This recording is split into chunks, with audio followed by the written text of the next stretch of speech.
Jelas di sini bahwa Haman dipenuhi dengan murka dan dia mulai berkomplot melawan umat Allah.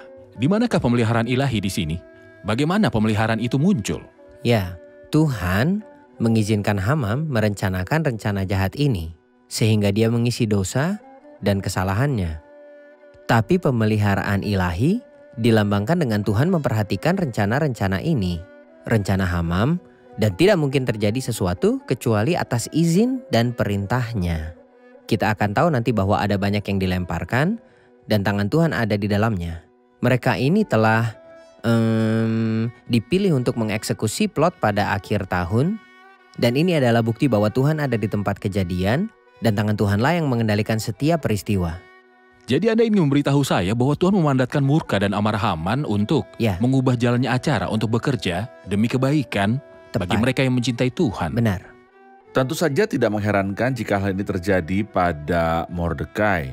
Ada prinsip dalam firman Tuhan yaitu memang setiap orang yang mau hidup beribadah dalam Kristus Yesus akan menderita aniaya. Tak ada orang yang setia pada Tuhannya kecuali dia akan dianiaya. Benar. Sebab dapatkah disebut pujian jika kamu menderita pukulan karena kamu berbuat dosa? Benar. Tapi jika kamu berbuat baik dan karena itu kamu harus menderita, maka itu adalah kasih karunia pada Allah. Ia tidak menderita karena ia adalah seorang pencuri atau karena ia menerima suap atau karena dia melakukan kejahatan. Dia menderita karena dia setia pada Tuhannya. Dan ini diharapkan tentunya Tuhan akan mengambil alih dan mengupahinya. Saudara Faiz, dalam ayat 8 dan 9, maka sembah Haman kepada Raja Ahasiweros, ada suatu bangsa yang hidup tercerai-berai dan terasing di antara bangsa-bangsa di dalam seluruh daerah kerajaan tuanku. Dan hukum mereka berlainan dengan hukum segala bangsa. Dan hukum raja tidak dilakukan mereka. Sehingga tidak patut bagi raja membiarkan mereka leluasa. Jikalau baik pada pemandangan raja, hendaklah dikeluarkan surat titah untuk membinasakan mereka. Maka hamba akan menimbang perak 10.000 talenta dan menyerahkannya kepada tangan para pejabat yang bersangkutan, supaya mereka memasukkannya ke dalam perbendaharaan raja. Maka raja mencabut cincin materainya dari jarinya, lalu diserahkannya kepada Haman bin Hamadeta orang Agag, seteru orang Yahudi itu. Kemudian titah raja kepada Haman, perak itu terserah kepadamu. Juga bangsa itu untuk kau perlakukan seperti yang kau pandang baik. Mohon beritahu tentang gaya Haman untuk mengeluarkan undang-undang ini untuk menghancurkan orang-orang.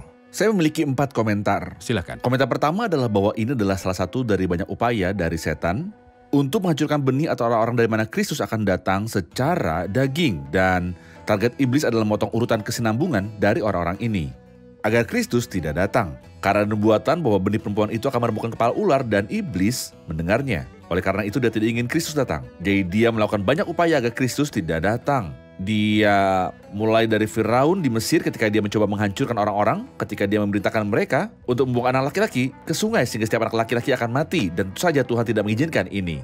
Kemudian misalnya Atalia yang bangkit dan menghancurkan semua ahli waris kerajaan agar Kristus tidak datang dari mereka.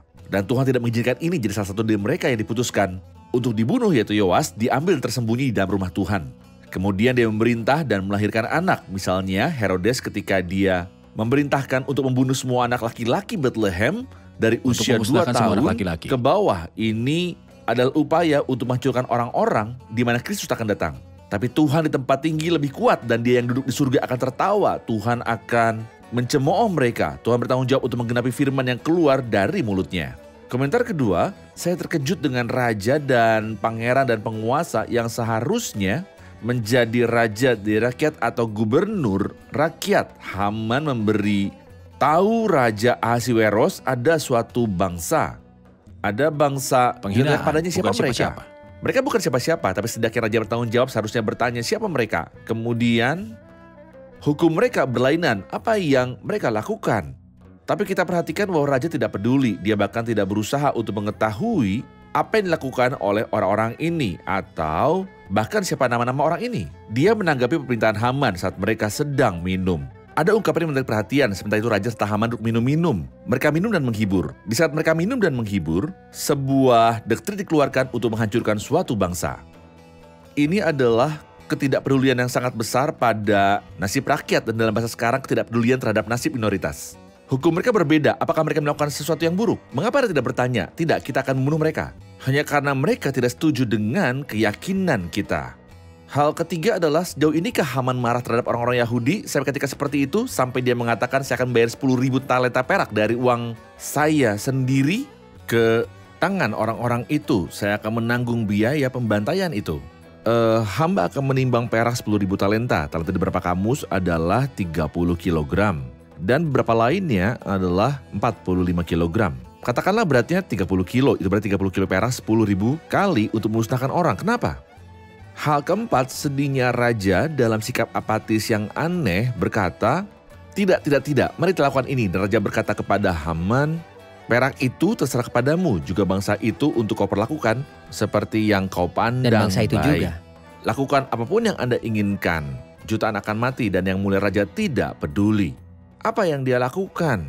Raja dan Haman duduk untuk minum. Kota itu bingung. Mengapa? Karena dia memberinya cincin stempel dan berkata padanya, tanda tangan dan bunuh siapapun yang kamu inginkan.